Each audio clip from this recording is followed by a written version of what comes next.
Good day mga boss. So yun nga, matin tayo recent lang ng seminar about batteries.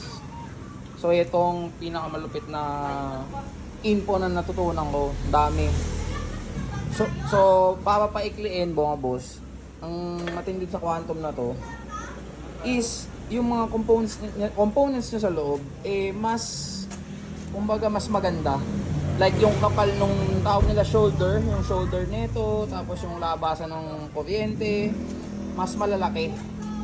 Kaya mas matibay siya and mas nasusupply niya yung kuryente na required ng motor.